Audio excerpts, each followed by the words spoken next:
Hey everybody, welcome back. I am not getting around to doing as many videos as I would have liked. I've had some family stuff this week. So I'm just getting this one out a couple of days before. And then yeah, we're gonna have a new episode on Sunday. So I'm just gonna go over a handful of asks and call it good for the week, I guess, and hopefully I'll get more out next week. So thanks for being here with me, and I hope everyone has a great weekend. Let's just dive right in. We've only got a few of them on here.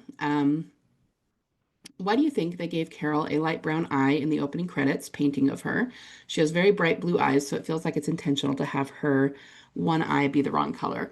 Yeah, the overall answer to this is we really don't know. Me and my fellow theorists have been discussing this as well, and I really don't have a definitive theory on it. It's something that I'm going to watch throughout the season and see if I can figure it out. I mean, I do think it's very intentional, that they gave her that. They would have made a decision to do that rather than giving her blue eyes. I'm sure it has something to do with uh, the fact that she's only got the one eye and it's serious. I don't know. Something did occur to me, but I can't really form a theory around it yet until I can go investigate it a little bit further. Um, I did a series years ago. It would have been like I think it might have been around the time that Abraham and Glenn died. And I think it would have been part of the reason that I didn't think no. I didn't think Glenn was going to die. And I don't think I thought Abraham was going to die. That was one thing I was completely wrong about who Negan's victims were going to be. Um, but there was no TD evidence anywhere, around them at all. And I was totally just guessing. For example, one of the reasons I didn't think it would be Glenn is because they never do things in the show exactly the way they do them in the comic books. And they've told us that. So that's why I didn't think it would be Glenn. But then they came back and said, um, we usually don't, but this was the one thing in the entire series that we wanted to do exactly like the comic books. So, okay, that made sense, and that's why, um, I could see why that just made my theory irrelevant. Anyway, and I mostly just learned from that and learned from the, um, what we saw around them and the symbolism around them. But anyway, I'm getting off track here. What I was saying, going into the weeds there, is that I had like a blue eyes theory because they kept doing this thing where a certain character, it would show their eyes up close, like the camera would really zoom in on their eyes. And it was similar to when Beth woke up at Grady, and the first thing it showed was just her eyes, and then it, showed from further out her, actually waking up and sitting up. And at the time, I thought it might have to do with discovering a new community because they did it with Rick right before they discovered Alexandria. They did it with Carol right before they ran into the kingdom. And I think they did it with Abraham right around when they all went to Hilltop. So I was going, okay, there's something going on with communities and, maybe that was it. But looking back now, I think I just wasn't really hitting on the deeper symbolism of what it was. I mean, maybe it had to do with communities, but I think there was something deeper there that had to do with the character and the way they were changing. Um, it actually, I don't know. Like I said, I need to go back and look at it because anything I say is really just conjecture because I don't recall all of the circumstances. So, and that would be kind of the opposite because Carol has blue eyes and another brown, but it just occurred to me that I did have a blue eyes theory back then, and I have no idea if this has anything to do with that. It really may not. So that's about the only thing that's occurred to me. I think I talked about the fact that she's only got one eye in the painting and the serious thing, and I was thinking that it might mean that she's gonna see the serious character first, because it's got Daryl with his eyes closed in his picture. I think I talked about that. So the brown eye, I honestly don't know. It's really kind of a strange detail. Um, and I'm gonna keep an eye on it throughout the season and see if there's any other clues to why they did that. But beyond that, I really don't know. I think it is intentional and I think there's a reason for it, but it's kind of escaping me right now. So if I figure anything out, I'll go back and try to look at that blue eyes stuff and see what I come up with. But again, it really might just be um, kind of a goose chase. I'm not positive that has anything to do with anything. So, like I said, I will let you know as soon as I figure anything out or if I figure anything out. And if anybody else has any insight, feel free to send it in. Maybe someone else has thought of something I haven't. Um, did you ever figure anything out about the number 23? I've seen other theorists talk about it with mythology, but wondered what your thoughts were. Yeah, I have a little bit. So, um, I remembered, so Gladriel Jones remembered that we saw it in episode, or sorry, in season 11. Um, it was near, okay, I don't know where it was in the season, but at the flagship show, it had to do with the whole Reaper arc. And there was a part where Maggie and Daryl and Negan went into a school or past a building, and there was a 23 there, and we talked about it then. But I did remember where I knew it from. I was going, no, I remember specifically theorizing about that number, and I cannot remember what it was in, conjunction with. And I finally figured out what it was. So I do think it's a Beth thing, and I do want to study it a little bit more. Like I said, it's just been a crazy couple of weeks, you guys, and I haven't done as much study and theorizing as I would have liked. So wish me luck for this coming week. Um, okay, so back in season 5, this is a season 5 thing, and it does have to do with Beth. It was when, okay, Aaron found them, and they were in the barn, and then they all go back to Alexandria, right? It has to do with when they went back to Alexandria. He told them to take Route 16, the highway 16, and Rick didn't trust him and didn't trust that it wasn't a trap. So he said, we're going to take 23, which ran parallel to 16. And, so they could get there either way. He just wanted to take 23 instead of the one that Aaron recommended. And Aaron said, that's not a good idea. We've cleared 16 of walkers. We have not cleared 23. So if you take 23, you could get yourselves into trouble. But of course, Rick did not listen. So they were on 23, and sure enough, they ran into walkers. So if you watch that episode, well, first of all, let's just talk about 23. Gladriel Jones also said something kind of interesting, that it's a number of chaos. And I think that's true to some extent, the way they use it in The Walking Dead. And a lot of times that chaos manifests as they run into walkers, right? But it's also a number that has to do with paradoxes, like things that happen that are, or at least seem illogical and like they couldn't be related on the surface, but underneath they actually are, and it's actually understandable how they're related, right?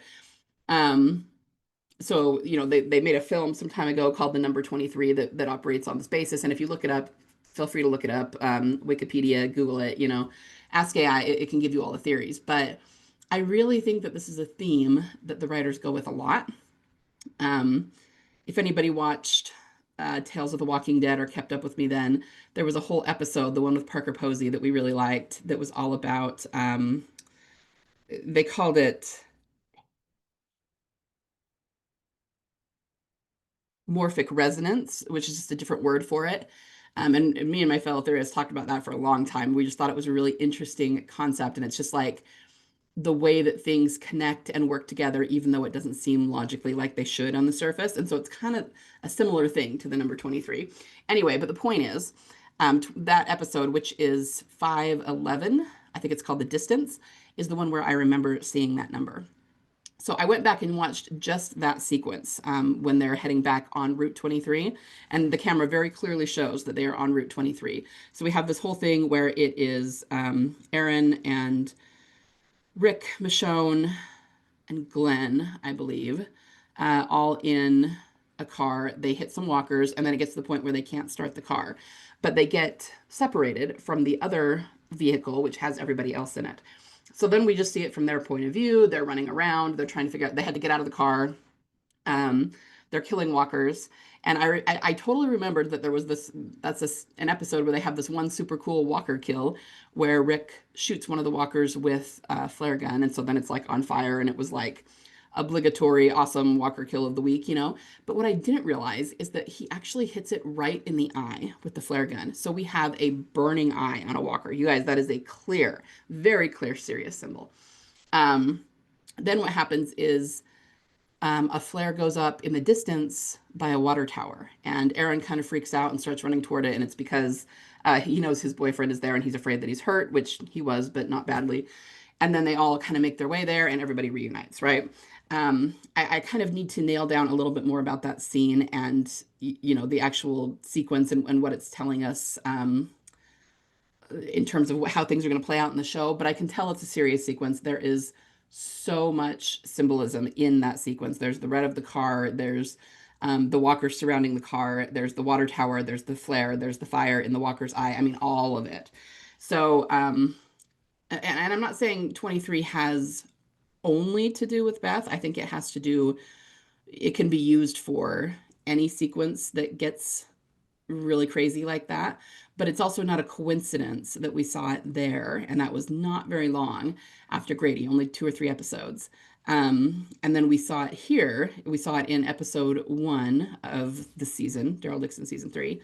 And it was the street that Daryl and Carol became surrounded by walkers and then had to go up into the house. And we saw a lot of symbolism that called back to Beth and Daryl there. So I do want to do more of a deeper dive into it, especially concerning that episode in season 5, and I just haven't gotten around to it. So yeah, there's definitely some symbolism there. I think it has to do with, it does have to do with Beth. I think it does have to do with the sequence of what happened to her during the missing 17 days. And I actually kind of love that the writers are using, this theme, the number 23, morphic resonance, whatever you want to call it, because it's going to bring everything together in a way that feels a little bit mystical, but will also satisfy the logical side of things, which makes it feel like fate. And that is really fantastic storytelling when you can pull that off. Because let me tell you, as a writer myself, it is hard to pull off. You really have to do a deep think about your story and make sure everything lines up and matches up, and that all the plot lines come together in such a way to make that work. And I think that that's exactly what they're doing. So when they have these episodes, like the one in Tales about morphic resonance, or we see these, number 23, they're hinting at that. You know what I mean? That this is one of the many, many, many templates that they're using. So I hope that wasn't too confusing. I know that I kind of went through that quickly, but it's on my list to do a deeper dive on it, and I will do my best to get you more information as I figure it out. All right. So thank you for that ask. Do you think Daryl spying something red during the game might mean Beth shows up wearing red? Oh, interesting. I hadn't thought of that. Yeah, it could. I mean, we don't know. One thing we don't talk about that much is what she's going to be wearing. I don't think anybody, cares that much what she's wearing. But it's interesting that you say that, because back in the day, at the end of season 5, remember we had Red Poncho Guy. And I was really kind of obsessed with Red Poncho Guy for a while. He is the guy who Aaron and Daryl were watching and tracking when they were looking for people, and they saw him in the binoculars. And then they never found him, and the wolves found him, right, and killed him. So he was just, somebody who was there and then gone. But we actually figured out that he had a lot of parallels to Beth in a very general way. People looking for him, specifically Daryl, and then they couldn't find him again. And then we thought Beth had a lot to do with the wolves, and the wolves got a hold of him. So we were talking about that. And then there's the red garment that's in Beth's cell behind her that we've always all looked at. So I mean, yeah, I mean, she literally could show up wearing red.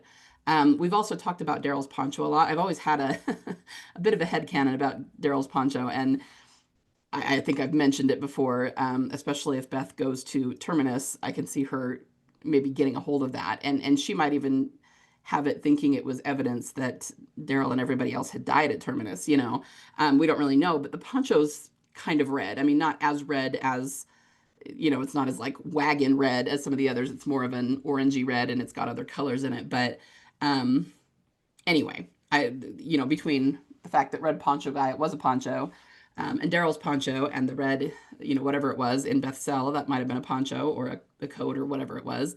Yeah, I think it's very possible she could show up wearing red. And the only reason I think she may not would be the symbolism, because, we discussed before that I feel like the fact that everything is red, they're in the red part of the story still, because they still don't know that she's alive. And it's also, like symbolically indicative of somebody who's, we kind of call it, they're still in the underworld, like they're still in the place of death. And that means like spiritually in their mind. Daryl is still depressed. He still hasn't come out of it. He still isn't as He hasn't moved on as much as Carol has. So Carol's more in the green and he's more in the red. And with that being the case, it almost might not make sense for Beth to show up wearing red because at that point he'll know she's alive. And I kind of assume that he has to get to the point where he's in the green before she shows up. He has to, that's why they had that quote at the beginning of episode 1 that you need to let the dead go. And I think once he does that, then she'll show up. So in that sense, she may show up wearing green. So I don't know. Obviously, nobody knows for sure, but this is a really interesting question. And I hadn't thought of bringing Red Poncho Guy into the red green discussion for this season. So yeah, that's an interesting tie. And I think it could go either way. I really do. So I guess we'll have to wait and see. So thank you for that question. So if Carol's jewelry is light, dark, black, white, what does that mean? I mean, it goes back to, we've been discussing this too. Uh, the black and white theme that we see all over the place. And I don't even know that we've ever completely nailed it down. So, I mean, being TDers, the first time that we noticed it and really tried to make much meaning out of it, I mean, Beth had the black and white shoelaces at Grady. And then, of course, we noticed that in them, Daryl had black and white ties around his legs. So we thought it was a Beth and Daryl thing. But then Tyrese had like a black and white yin yang necklace that he wore. And so we started going, oh, okay, well, what does that mean? The symbolism's got to be bigger than that. I think it has to do with, obviously yin and yang are two sides that balance each other out. And I think it has something to do with that. So, one thing that we've related it to in the past was that we believe, it seemed to the general audience that we got two deaths really close together. We had Beth and then we had Tyrese the next episode.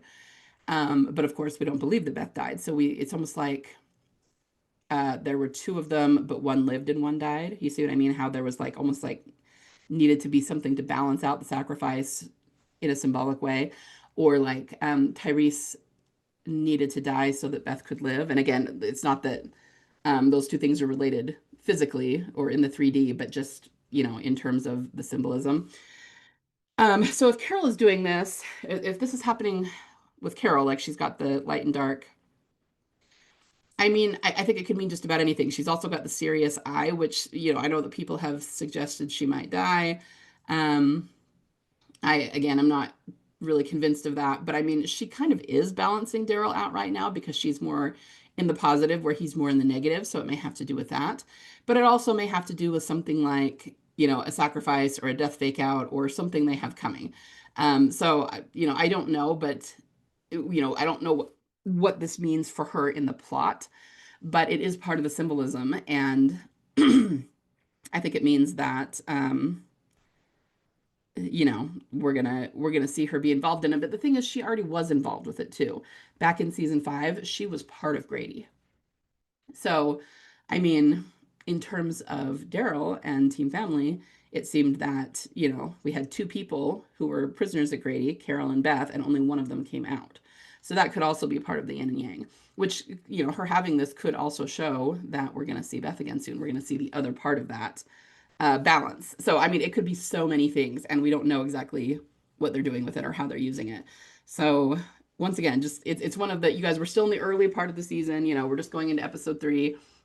And really and truly, we're earlier than that because Zabel keeps talking about how it's a 2-season arc for season 3 and 4. So I don't think all of our questions are going to be wrapped up and answered by the end of season 3. I think they're going to be wrapped up and answered by the end of season 4. So, we're just really, really early in this arc. And so we have a lot of questions that we just don't know exactly where it's going yet, but we're going to keep an eye on it and come back to it once we do know. So yeah, sorry, I don't have like really concrete answers for a lot of this, but you guys are asking excellent questions. Do you think the fact that Elena was wearing a mask when Path saw her means Beth will be wearing one when Daryl sees her? Yeah, I think that's a real possibility. I mean, Leah was wearing a mask when Daryl found her again, right? And I mean, I also think the mask could be literal or it could be symbolic. But especially if we've theorized constantly that she is going to be with a group who are seem like an enemy group, and if that's the case, I think there's a very good chance, yeah, that she could be wearing a mask. So Um, Interesting to compare it to Elena, but I think one of my fellow theorists might have mentioned something like this. So yeah, I guess that's just yes or no. I think there's a very good chance that she could be wearing a mask when he sees her. And then, we haven't gotten to it yet, but we have this thing in the trailer for this season where Daryl's wearing a mask, and it's like the at the theater type place, Masks have been such a huge part of the symbolism and such big parts of many of the stories, the Whisperers and things like that. So, yeah, I think there's a very good chance that that could be the case. So we will just have to wait and see. Natural Blue 26 about Gabriel's church from the September 17th video. Isn't there a long-standing thing that every time Team Family leaves somewhere, the place is burned, overrun, otherwise destroyed? Sounds Grady, obviously, but that's not the rabbit trail we're running down today. I think that leads credence to the fact that they wouldn't have gone back to Gabe's old building post-Atlanta. Also, having gone to Atlanta Senwa several years ago, there are a ton of little white churches in that part of the country. Team Family wouldn't have had to go far outside the hospital for options. So yeah, totally. I mean, that is a thing that they tend to leave places that they are leaving in complete destruction. And that was part of the reason. I mean, that was an argument that was made. I mean, not even just from a Beth standpoint, but from a this is weird that they left this place standing kind of standpoint. So yeah, I do think it lends credence to the idea that they wouldn't have gone back. So yeah, I'm with you on that. And honestly, I think that's why people kept asking questions. Even people who are not TDers, do not think Beth is coming back, kind of expected them to go back to Grady at some point because they left it standing. And it's funny because what that shows is that we're actually barking up the right tree. And what I mean by that is that um, viewers, readers, watchers, the audience, whoever it is, are really intelligent, right? And we know stories. We all know stories kind of naturally. And so it's kind of a Chekhov's gun thing. If they left that community standing, even putting Beth aside, there's got to be a reason they left it standing. We're going to have to go back to it at some point. And so I think that's why people kept asking questions. And I really don't think that whoever asked Nicotero that question when he got all kind of nervous about it and said the thing about, oh, they're probably all dead. Yeah, you know what I mean? When he did that, I don't think it was a TDer who asked that question. I don't know who it was, but I really don't think it was. I think it was one of the general audience, right?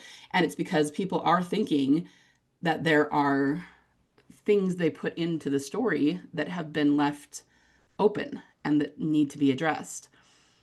And those same people who think that about Grady also think we're nuts for thinking Beth is alive, but it's the same concept. There are things they planted in the story that have been left open, that have not been resolved. And that's all that we're operating on too, right? So it's kind of funny, the way that people they tend to they compartmentalize to the point where they only see what they want to see. And anyway, it just kind of makes me chuckle. But so yeah, I totally agree with you. And that's good to know that there's lots of little white churches. I've never been to Georgia, so very good to know. And that it would be um, very easy for them to find something like that. So thank you for sending that in. All right, guys, I'm going to call it there for today. Thank you for all of your questions. And yeah, I will just see you again on Sunday when we have the new episode. I'm very excited. Everyone have a fabulous rest of your weekend, and we'll talk soon.